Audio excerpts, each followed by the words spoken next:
इकडे मुंबई महानगरपालिकेमध्ये कोरोना काळामध्ये झालेल्या कथित खिचडी घोटाळा प्रकरणामध्ये ठाकरे गटाचे सचिव सूरज चव्हाण यांना ईडीकडून अटक करण्यात आली। ईडीच्या विशेष पीएमएलए कोर्टामध्ये त्यांना हजर करण्यात आलेला आहे। आमदार आदित्य ठाकरे यांचे निकटवर्तीय म्हणून सूरज चव्हाण यांची ओळख आहे। आदित्य ठाकरेंच्या निकटवर्तीयांवरती पहिल्यांदाच ईडीकडून ही कारवाई करण्यात आलेली आहे।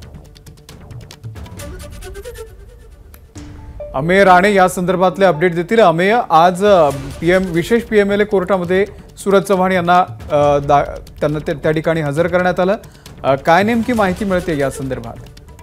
खिचडी घोटाळ्यातील अटकेनंतर शिवसेना सचिव सूरज चव्हाण यांना मुंबई सत्र न्यायालयातल्या विशेष कोर्टापुढे हजर करण्यात आलेलं आहे। 16 नंबरचं कोर्ट एम.जी. देशपांडे यांच्या कोर्टात त्यांना रिमांडसाठी हजर केलेलं आहे। या प्रकरणी ईडीला आता आणखीन सखोल चौकशी करायची आहे आणि हा जो घोटाळा आहे यात आणखीन कोणाकोणाचा सहभाग होता, कोणाकोणाच्या खात्यात कसे पैसे गेले, कशी कंत्राटं मिळाली, कारण की शेकडो कंत्राटं वाटली होती आणि त्यात कारवाई आता कोणाकोणावर होते हे देखील पाहावं लागेल। त्यामुळे सूरज चव्हाण या प्रकरणी झालेली अटक अतिशय महत्त्वाची आहे, कारण की सूरज चव्हाण हे शिवसेनेचे केवळ सचिवच नव्हते तर ते आदित्य ठाकरे यांचे अत्यंत जवळचे आणि विश्वासातले सहकारी होते। याआधी पालिका निवडणूक असेल, लोकसभा किंवा विधानसभा निवडणूक, सूरज चव्हाण यांची भूमिका खूप महत्त्वाची राहिली होती शिवसेनेसाठी। त्यामुळे त्यांची अटक ही थेट शिवसेनेला एक जोरदार धक्का मानला जातोय।